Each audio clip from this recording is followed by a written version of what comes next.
Hello बच्चों, कैसे हैं आप सब। आई होप कि आप सब ठीक ही होंगे। हम लोग सॉल्व कर रहे हैं कक्षा 10वीं के बहुपद का प्रश्नावली 2.2।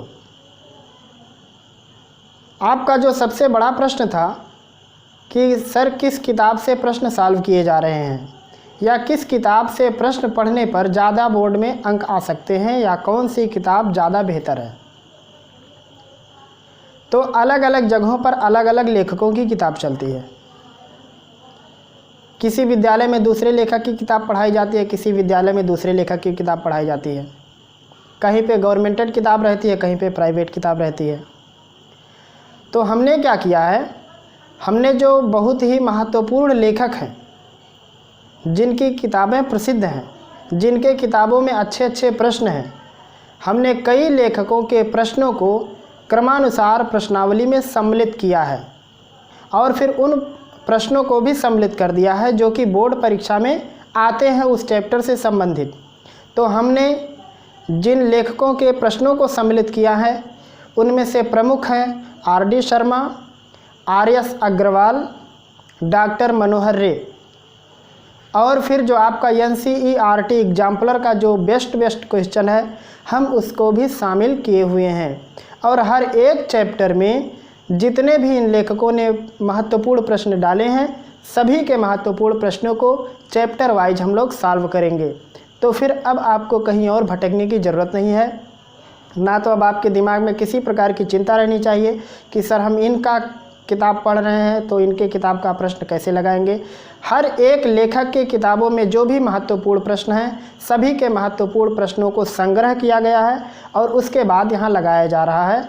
अब यह क्रम चलता रहेगा। हर एक चैप्टर में जो भी प्रश्न होंगे, सभी लेखकों की किताबों के जो भी महत्वपूर्ण प्रश्न होंगे, उनको सॉल्व किया जाएगा।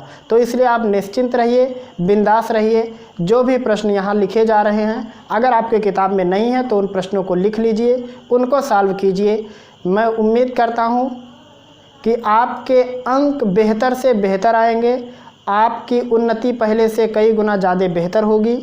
तो अब ज़्यादा समय ना गंवाते हुए शुरुआत करते हैं आज का टॉपिक। तो ये है आपका चैनल सीक्रेट S5 ट्यूटोरियल और मैं एस खान आपका स्वागत करता हूं अपने इस चैनल में। तो शुरुआत कर रहे हैं चैप्टर 2.2 का प्रश्न क्रमांक 1।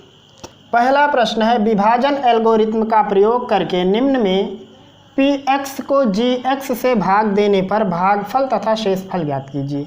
ये Px एक बहुपद है और इस Gx से भाग देना। Gx का मतलब होता है भाजक यानी डिवाइजर, Px का मतलब हो जाएगा भाज्य यानी जिसमें हमको भाग करना है। तो प्रश्न में कहा है कि इस Gx से इस Px में भाग कीजिए और भागफल और शेषफल ज्ञात कीजिए। कुछ बच्चों को भाग करने में भी परेशानी होती है, कहीं पे प्लस माइनस की गलती कर देते हैं, कहीं चिन्हों का प्रॉब्लम होता है। तो आज आपका ये डाउट भी हमेशा के लिए फिनिश हो जाएगा। बस वीडियो में कंप्लीट बने रहिएगा। तो हम जो पहला प्रश्न ले रहे हैं, पहले प्रश्न में है Px इक्वल है, यहाँ से सॉल्व कर रहे हैं, x³ - 3x² + 5x - 3। ये है Px। इसमें भाग करना है हमको इस Gx से यानी x² - 2 से।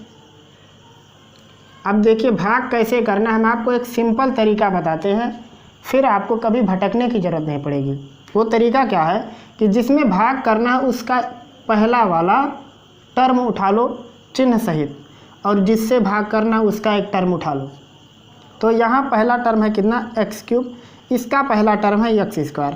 भाग कर दो, देखो कितना आता, तो क्या आएगा x, और जो आएगा यही आपको यहाँ लिखना है। ये हो गया। तो अब आपको यहाँ क्या लिखना है, x। अब सिंपल आपको क्या करना है, इस x का इसमें भी गुणा करना है, इसमें भी जितने भी टर्म होंगे तो x का गुणा x² में करेंगे तो कितना होगा, x³। x का गुणा -2 में करेंगे तो होगा ये -2x। अब फिर नीचे तुरंत चिन्ह चेंज कर देना, प्लस है तो माइनस, माइनस है तो प्लस। अब ये पहला वाला टर्म कैंसिल हो जाएगा। फिर उसके बाद अब -3x² आएगा, क्योंकि यहाँ नीचे x² नहीं है वाला, तो ये हो गया -3x²। अब यहाँ पे +2x, यहाँ पे +5x, दोनों जुट जाएंगे। ये ऊपर वाला चिन्ह खत्म हो जाता है जब नीचे चिन्ह चेंज करते हैं। तो ये हो गया 7x, जो भी बचा है सब कुछ उतार लीजिए।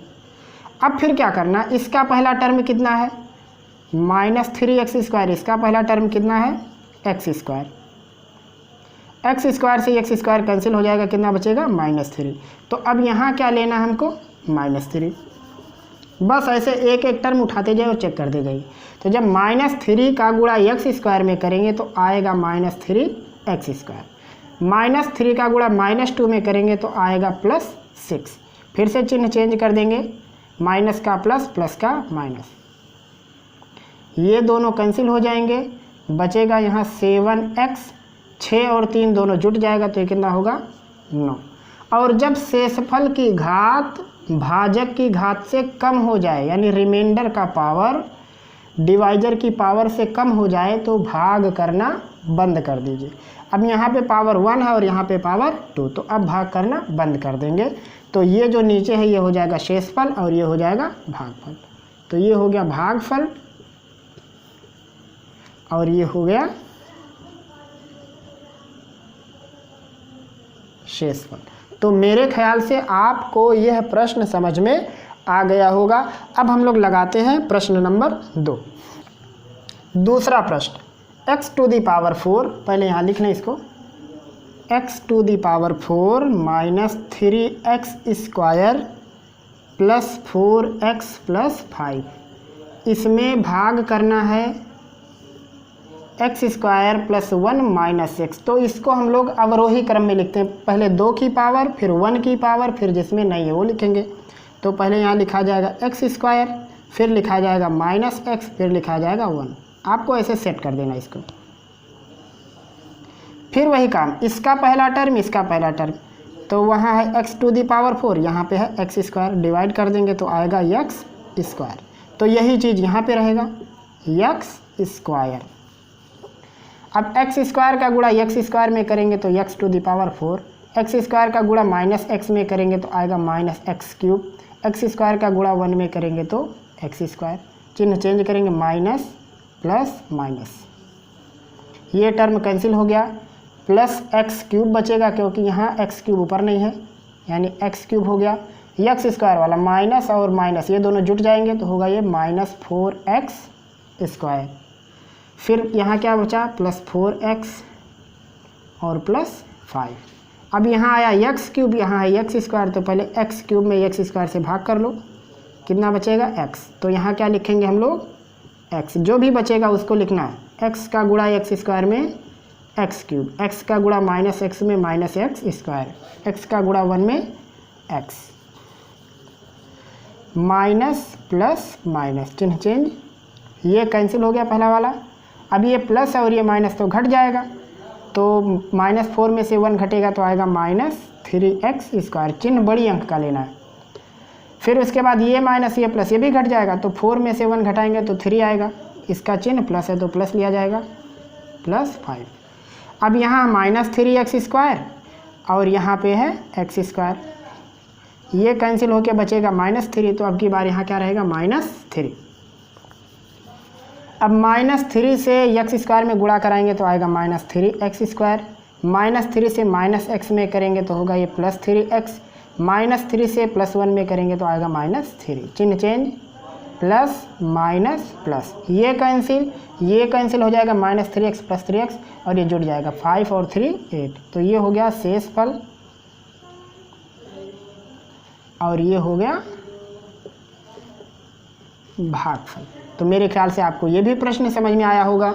अब लगाते हैं प्रश्न नंबर 3। तीसरा है x⁴ -5x + 6। थोड़ा नीचे लिख दें, x⁴ -5x + 6, भाग करना 2 - x² से, तो पहले -x² हम लोग लिखेंगे और 2 बाद में, ऐसे ही करना है, पावर को एक एक कम करते हुए लेके जाना है। अब सबसे पहले यहाँ पे x⁴ है उसको देख लो और यहाँ पे है -x², इसको ऐसे करना है, पहले इसको भाग करके देख लो तो आएगा यहाँ पे -x² और जो भी आएगा वही यहाँ रहेगा, ये हो गया -x²। अब -x² का गुणा माइनस माइनस प्लस हो गया x⁴, माइनस प्लस का गुणा माइनस, ये हो गया 2x², चिन्ह चेंज माइनस और ये प्लस, ये कैंसिल हो गया। पहले बड़ी घात वाली लिखेंगे तो आएगा ये 2x², फिर ये -5x और ये +6। अब फिर क्या करना है, 2x² में भाग करके किससे देखना है, -x² से, तो कैंसिल होके कितना बचेगा, -2। तो यहाँ क्या लगाना है, -2। अब -2 से -x² में गुणा होके 2x², माइनस प्लस का गुणा माइनस हो गया 4, चिन्ह चेंज करेंगे माइनस और ये प्लस, ये ख़त्म हो गया, आएगा -5x और 6 और 4 10। अब देखिए ये पावर कम है और ये पावर अधिक है, तो भाग करना यही छोड़ देंगे, तो ये हो जाएगा नीचे वाला शेषफल और ये हो जाएगा भागफल। तो मेरे ख्याल से आपको यह प्रश्न समझ में आ गया कि कैसे हम लोग भाग करते हैं। और इसी में एक और प्रश्न आता है, जैसे मान लो कह देता कि ज्ञात कीजिए कि क्या gx इसका एक गुणनखंड है, तो हमको तब भी भाग करना है। अगर शेषफल 0 आ जाता तो ये वाला इसका एक गुणनखंड होता। जब भाजक से इसमें भाज्य में भाग करें और शेषफल 0 हो जाए तो जिससे भाग करते हैं वो उसका एक गुणनखंड होता है। अब चलते हैं प्रश्न नंबर 2 पर।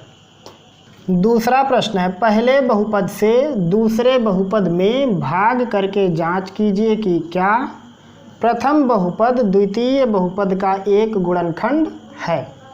पहले से दूसरे में भाग करके बताना है कि क्या गुणनखंड है कि नहीं। तो जब भी ऐसा कंडीशन आए कि गुणनखंड है कि नहीं, तो आपको भाग करना है। अगर शेषफल 0 हो जाएगा तो है, नहीं होगा तो नहीं है। तो चलिए फिर से करके देखते हैं। है यहाँ पे 2t⁴ plus 3t³ minus 2t² minus 9t minus 12।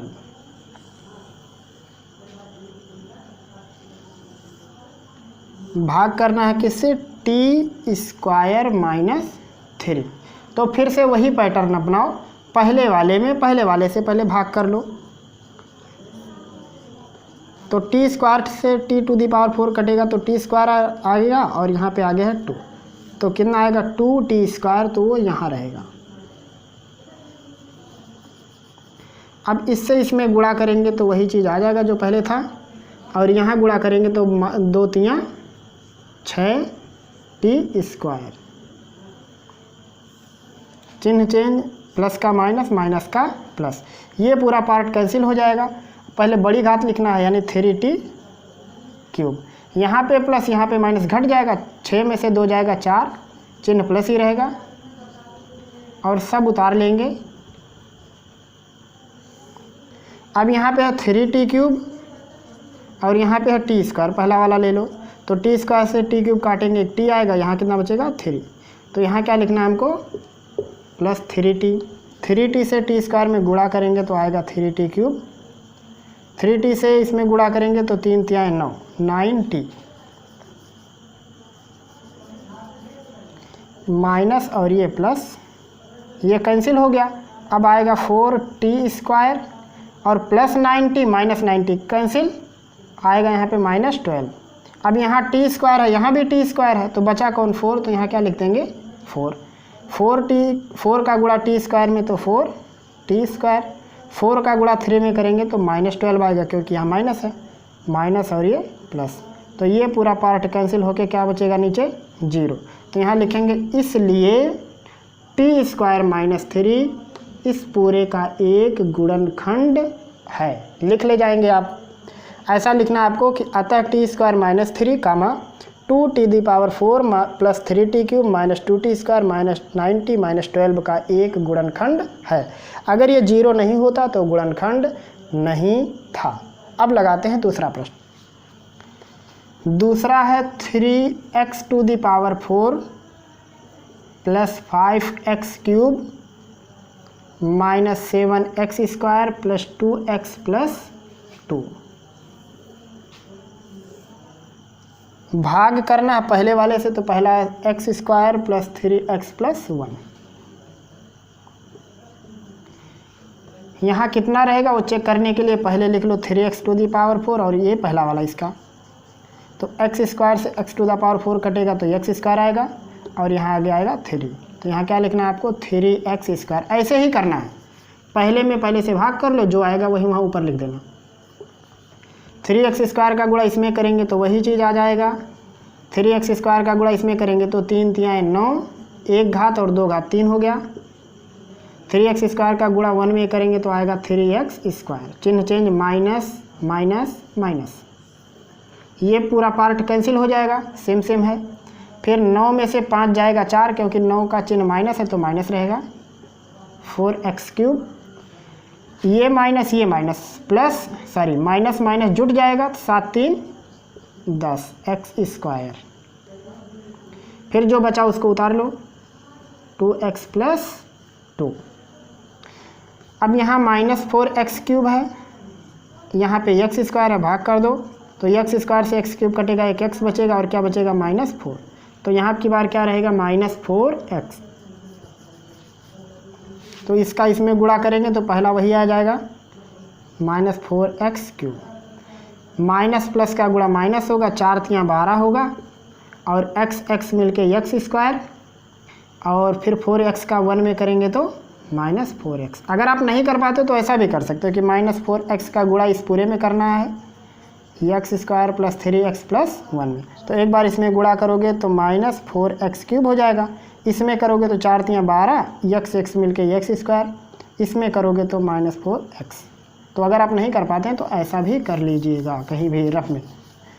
चिन्ह change, plus plus plus, minus है तो प्लस कर देंगे सब, ये कट जाएगा। 12 में से 10 जाएगा, आएगा 2 x², 4 और 2 दोनों जुड़ जाएगा, 4 2 6 6x और यहाँ 2।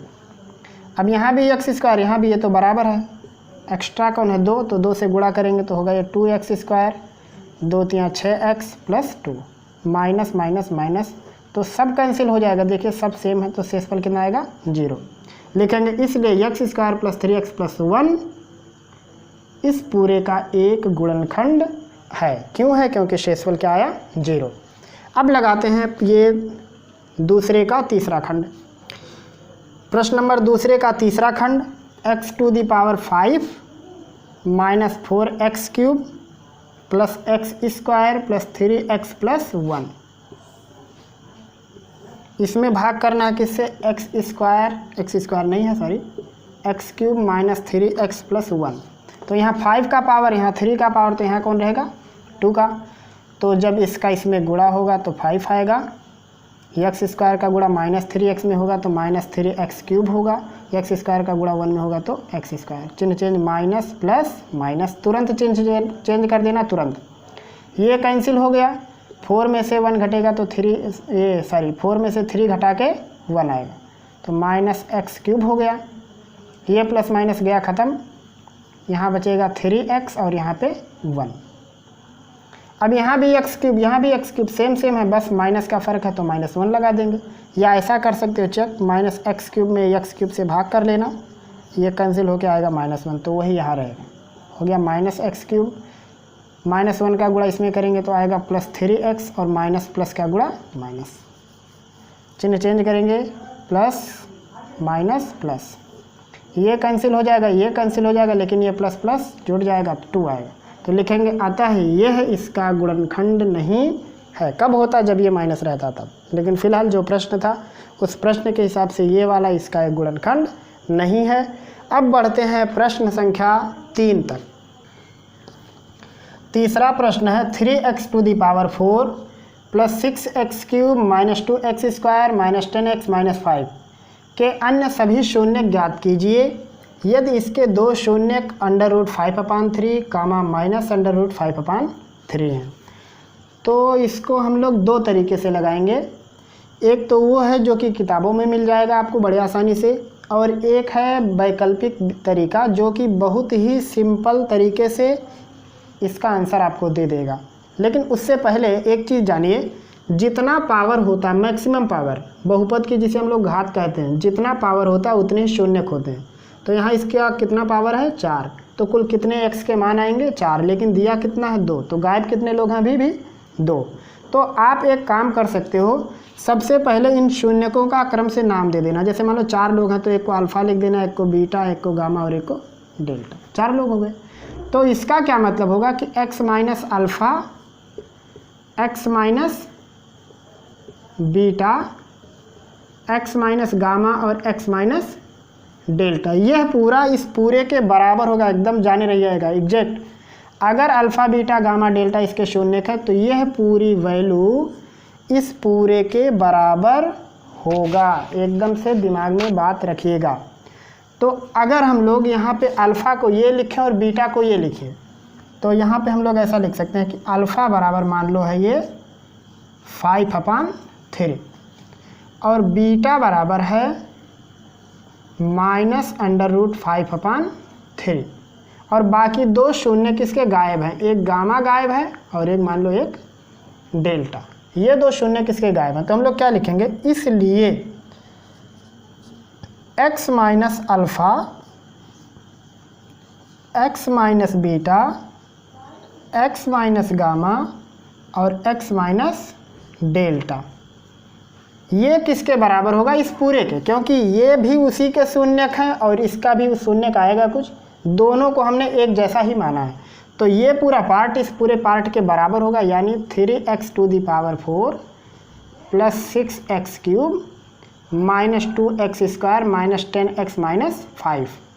अब यहाँ से अगर हम लोग अल्फ़ा की वैल्यू रखें तो ये कितना होगा, x माइनस √5/3 और ये होगा x माइनस, पहले से लगा यहाँ भी माइनस तो ये प्लस हो जाएगा,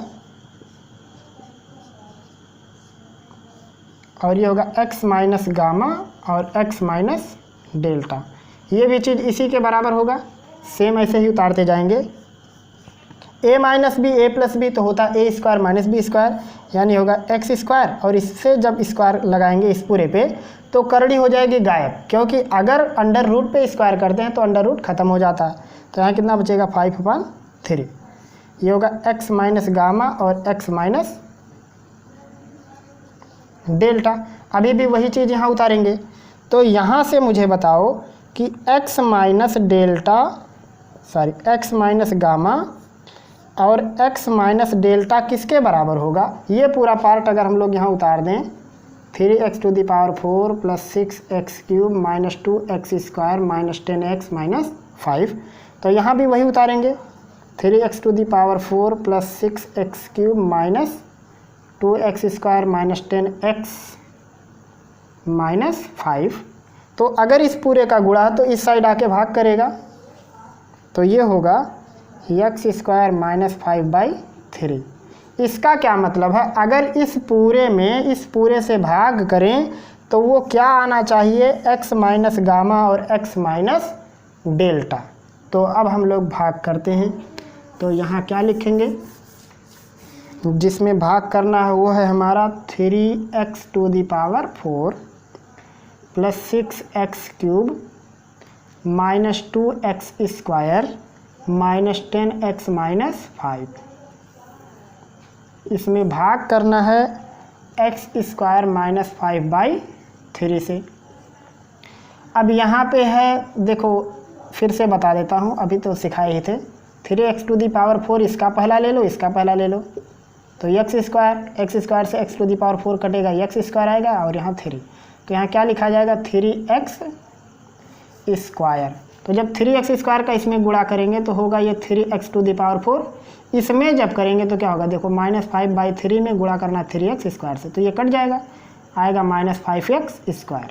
तो यहाँ क्या लिखा जाएगा -5x², चिन्ह चेंज, माइनस और ये प्लस, ये पूरा पार्ट खत्म हो गया। यहाँ आएगा 6x³ और 5 में से 2 जाएगा 3, प्लस रहेगा क्योंकि इसका चिन्ह प्लस है, और सब उतार लेंगे माइनस 10x माइनस 5। अब यहाँ 6x³ है, यहाँ x² है, तो फिर से करके देख लो, x² से x³ कटेगा, x आएगा और यहाँ पे 6, तो यहाँ क्या लिखा जाएगा +6x। गुणा करेंगे तो हो जाएगा ये 6x³, इसका इसमें करना है तो कितना आएगा -5/3 में 6x से, 3 दूनी 6, 2 पंचे 10, यानी हो गया ये -10x। तो यहाँ कितना आएगा -10x, चिन्ह चेंज, माइनस और ये प्लस, ये कैंसिल हो गया, और +10x से -10x ये कैंसिल हो गया, आया यहाँ पे 3x² और यहाँ पे -5। फिर से इसमें इससे भाग कर दो, 3x² में x² से, तो ये कट के कितना आएगा 3। तो यहाँ क्या लिखना है हमको 3। तो जब 3 यहाँ लेंगे तो 3 का गुणा x² में करेंगे तो वही आएगा, और 3 का गुणा किस में करना, -5/3 में, तो कट के कितना आएगा -5। तो ये माइनस और ये प्लस, ये हो गया कैंसिल। तो इस पूरे में, इस पूरे से भाग करने पर क्या आया, मिला हमको 3x² + 6x + 3। हमको क्या करना है, इसका फैक्टर कर देना बस। तो जब इसका हम लोग फैक्टर करेंगे तो 3 3 9, गुणा करके 9 लाना, जोड़ के 6, तो 3 3 6, 3 3 9, तो ये होगा 3x² + 3x + 3x + 3। 3x कामन लेंगे जब, तो यहाँ आएगा x + 1, इसमें से 3 कामन लेंगे तो x + 1, एक कोष्ठक में हो जाएगा 3x + 3, एक कोष्ठक में हो जाएगा x + 1। इसका क्या मतलब हुआ कि x - गामा और x - डेल्टा इसके बराबर है। कहाँ लगाएं, यहाँ लगा देते हैं। तो यहाँ क्या लिखेंगे, मतलब एक कोष्ठक इस कोष्ठक के बराबर, दूसरा उसके बराबर, चाहे पहला x - डेल्टा चाहे इसको ले लो चाहे उसको ले लो। तो मान लो हम लोग ले लेते हैं कि x - डेल्टा बराबर x - गामा पहले है, वो हो गया 3x + 3 के बराबर। देखते हैं आप कि x - गामा किसके बराबर हो गया, 3x + 3। इसका मतलब क्या हो गया कि इसका अगर एक शून्य गामा है तो हमको क्या हल करना है, ये वाला पूरा पार्ट हल करना है, और वहाँ से x - डेल्टा बराबर कितना होगा, x + 1। तो हमको क्या हल करना है, ये वाला हल करना है और ये वाला हल करना है, और दोनों को क्या करना है 0, क्योंकि x - डेल्टा का मतलब है इसका शून्य डेल्टा था, तो ऐसे इसको हल करना है। तो यहाँ क्या लिखेंगे, 3x + 3 = 0, तो 3x इक्वल होगा -3, x इक्वल हो जाएगा -3y3 = -1, और यहाँ से x + 1 को जब हल करेंगे तो x + 1 = 0, x इक्वल आएगा -1। तो मेरे ख्याल से आपको ये बात समझ में आ गई होगी कि हमको ये लांग विधि से प्रश्न कैसे हल करना है। सबसे पहले इस क्रम में लिख देंगे और उसको बड़े वाले के बराबर कर देंगे, जो जो शून्य दिया उसकी जगह लिख लेंगे, फिर उनको गुणा कर लेंगे और फिर उससे हम लोग इसमें भाग कर देंगे। जो भागफल आएगा भागफल का गुणनखंड करेंगे और उन गुणनखंड को क्रम से 0 के बराबर कर देंगे। मतलब इसको भी 0 के बराबर करोगे तो x की वैल्यू -1 आएगी, इसको भी 0 के बराबर करोगे तो x की वैल्यू -1 आएगी। अब कुल 4 शून्य हो गए, 2 ये हो गए और 2 यहाँ आया, -1 और -1। तो मेरे ख्याल से आपको ये लांग वाली विधि समझ में आई होगी। अब हम लगाते हैं एक शॉर्टकट मेथड। अब हम लोग इसको सॉल्व करते हैं शॉर्टकट मेथड से। तो अभी तक आपने इसका वो लंबा वाला विधि देखा कि कैसे हम लोग उसको सॉल्व करते हैं। अब देखते हैं इसका वैकल्पिक विधि। वैकल्पिक विधि क्या है, अगर हमको अल्फ़ा बीटा मालूम है तो सबसे पहले क्या निकाल लेना है, चारों मूलों का योगफल, वो होता है -b/a। फिर निकाल लेना है गुणनफल अल्फ़ा बीटा गामा डेल्टा, तो वो होता है अचर पद। तो यहाँ अचर पद कौन सा, -5 होता है अचर पद। तो इसको अगर हम लोग लिखें ABCDE तो ये क्या लिखा जाएगा, E/a। अल्फ़ा की जगह पे हमको क्या लेना है, 5/3 अंडर रूट में, बीटा की जगह पे -√5/3 और गामा डेल्टा बराबर E की वैल्यू -5 और ये 3। तो ये अंडर रूट कैंसिल हो जाएगा, तो आएगा कितना, -5/3। तो कैंसिल हो गया, गामा डेल्टा कितना आएगा 1। अल्फ़ा की जगह पे यहाँ लिखेंगे 5/3 अंडर रूट में, यहाँ बीटा की जगह पे -5/√3 plus gamma plus delta equal, B की जगह पे 6 है, -6 हो गया, यहाँ 3 हो गया -2। ये पूरा पार्ट कैंसिल, तो गामा प्लस डेल्टा हो गया -2। हमको ये मालूम हो गया, ये मालूम हो गया, यानी हम क्या क्या जान गए, गामा प्लस डेल्टा -2 और गामा डेल्टा 1। तो अगर आपको a + b a b मालूम है तो तुरंत क्या निकालना है, a - b, वो होता है a + b का होल स्क्वायर -4ab यानी -4 गामा डेल्टा। ये फार्मूला हम आपको बता चुके हैं इससे पहले वाले में भी। गामा प्लस डेल्टा -2, इसका वर्ग करेंगे तो 4 हो जाएगा, -4 गामा डेल्टा की वैल्यू कितनी है, 1 है, तो 1 रखेंगे, 4 करने में 4 में से 4 जाएगा 0, यानी गामा माइनस डेल्टा हो गया 0। तो यहाँ से गामा बराबर क्या हो गया डेल्टा, या ऐसे ही रहने दो, इसको एक इक्वेशन मान लो, इसको 2 मान लो और इसको 3। अब नॉर्मल समीकरण बन गया, जोड़ दो, गामा प्लस डेल्टा है -2 और यहाँ से गामा माइनस डेल्टा आया 0। जोड़ेंगे डेल्टा से डेल्टा कैंसिल, ये हो जाएगा 2 गामा बराबर -2 गामा बराबर -1। तो जब यहाँ पे रख देंगे -1 गामा का मान, तो डेल्टा का मान भी कितना आएगा -1। तो मेरे ख्याल से आपको ये शॉर्टकट वाला मेथड समझ में आया होगा। आपको करना क्या है, जब 2 शून्य दे दें तो पहले ये काम कर देना और फिर ये काम कर देना 2 और ये तीसरा काम, ये 3 काम करने के बाद 2 समीकरण बन जाएंगे, उनको सॉल्व कर लेना है, आपका आंसर आ जाएगा। प्रश्न नंबर 4, यदि x³ - 3x² + x + 2 को एक बहुपद gx से भाग देने पर भागफल तथा शेषफल क्रमशः दिया हुआ है, ऐसे इतना इतना gx निकालना है। तो सिंपल एक चीज़ जान सकते हैं और जानते भी होंगे, भाज्य बराबर भाजक गुणे भागफल धन शेषफल, ये चीज़ आप पहले से जानते होंगे। भाज्य मतलब जिसमें भाग करना, तो भाग इसी में करना, लिख दो x³ - 3x² + x + 2। भाजक जिससे भाग कर रहे हैं वो कौन है gx। भागफल कितना आया है x - 2, शेषफल आया है -2x + 4। ये वाला चीज़ इस साइड आएगा तो -2x + 2x हो जाएगा, तो होगा ये x³ - 3x², वो जब +2x हो जाएगा तो ये कितना हो जाएगा 3x, और +4 आके इस साइड -4 हो जाएगा, तो -4 में से 2 जाएगा -2, इक्वल हो जाएगा gx और x - 2, इसका गुणा इधर भाग हो जाएगा, तो हो जाएगा x³ - 3x² + 3x - 2 बटे x - 2, और भाग करने पर जो भी आएगा भागफल वो क्या आएगा gx। मतलब इसमें इससे भाग करना है और भागफल जो भी आएगा वो क्या आएगा gx। तो कर दो x³ - 3x² + 3x - 2, भाग किससे करना है x - 2 से। तो कैसे करेंगे, x³ में x से पहले भाग कर देंगे, कितना आएगा x², उसी से गुणा करना है, तो हो गया ये x³ x² का गुणा -2 में -2x², चिन्ह चेंज, माइनस ये प्लस, ये कैंसिल, -3x² में से 2x² घटाएंगे तो आएगा -x² + 3x - 2, यहाँ माइनस है यहाँ प्लस है, तो यहाँ चिन्ह कौन सा रहेगा माइनस, यहाँ रहेगा x। कैसे आएगा, -x² में x से भाग कर दो, आएगा -x, जो आए वही यहाँ लिखना है। तो पहला चीज़ हो गया -x², -x का गुणा -2 में करेंगे तो होगा ये +2x, चिन्ह चेंज, माइनस का प्लस, प्लस का माइनस, ये पहला पार्ट ख़त्म। 3 में से 2 घटाएंगे तो आएगा x - 2।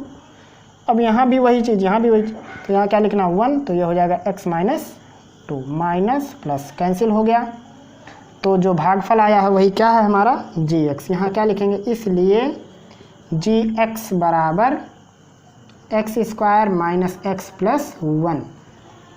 मेरे ख्याल से आपको यह प्रश्न समझ में आ गया होगा। अब बढ़ते हैं प्रश्न क्रमांक 5 की ओर। प्रश्न नंबर 5 है, यम का वह मान ज्ञात कीजिए जिसके लिए 4x² - 6x - m x - 3 से पूर्णतः विभाजित है। तो इसको भी 2 प्रकार से लगा सकते हो। अगर इससे वह पूर्णतः विभाजित है तो भाग करने पर शेषफल क्या आएगा 0। तो पहले वैसे ही भाग करके देख लेते हैं। 4x² - 6x - m, भाग किससे करना है x - 3 से। तो यहाँ x² है, यहाँ x है, तो यहाँ x रहेगा, यहाँ पे 4 है तो यहाँ पे 4 रहेगा। कैसे करना है, 4x² में x से भाग करना है तो कितना आएगा 4x, जो आए वह यहाँ लिख दो। 4x से x में गुणा करेंगे तो आएगा 4x², 4x से 3 में गुणा करेंगे तो होगा ये 12x। चिन्ह चेंज माइनस प्लस। अब 12 में से 6 जाएगा 6 होगा 6x, क्योंकि ये इसका चिन्ह प्लस है तो प्लस रहेगा 6x माइनस m। अब यहाँ x तो यहाँ क्या रहेगा 6 रहेगा। कैसे आएगा 6 इसके पहले में इसके पहले से भाग करना है 6 आएगा। तो यहाँ 6 से x में गुणा करेंगे तो 6x और 6 से 3 में गुणा करेंगे तो 18 आएगा। चिन्ह चेंज माइनस प्लस, ये कट हो जाएगा, ये हो गया माइनस m प्लस 18। अब भाग नहीं जा सकता क्योंकि इसमें x नहीं है, लेकिन सवाल में क्या कहा है कि x माइनस 3 से यह पूर्णतः विभाजित है। इसका क्या मतलब है कि इस पूरे का मान होगा 0। तो यहाँ क्या लिखेंगे, चूँकि x माइनस 3 से 4x² minus 6x minus m पूर्णतः विभाजित है, इसलिए शेषफल 0 होगा। इसलिए लिखेंगे माइनस m प्लस 18 बराबर 0। तो यहाँ से होगा माइनस m बराबर माइनस 18 या m बराबर 18। एक तरीका ये हो गया। दूसरा तरीका है शेषफल प्रमेय। तो शेषफल प्रमेय से क्या कैसे लगाते हैं, जिससे भाग करना है उसको 0 कर दो। तो यहाँ क्या लिखेंगे, यदि x माइनस 3 से 4x² minus 6x minus m पूर्णतः विभाजित है, ये शेषफल प्रमेय में है, अभी आएगा आगे। यदि इससे यह पूर्णतः विभाजित है तो हम लोग क्या लिखेंगे, इसलिए x बराबर 3, इसको हम लोग 0 करेंगे। जिससे पूर्णतः विभाजित हो उसको पहले 0 कर दो। तो x माइनस 3 को जब 0 करेंगे तो x इक्वल आएगा 3। तो लिखेंगे इसलिए x बराबर 3 4x² minus 6x minus m का एक शून्यक है।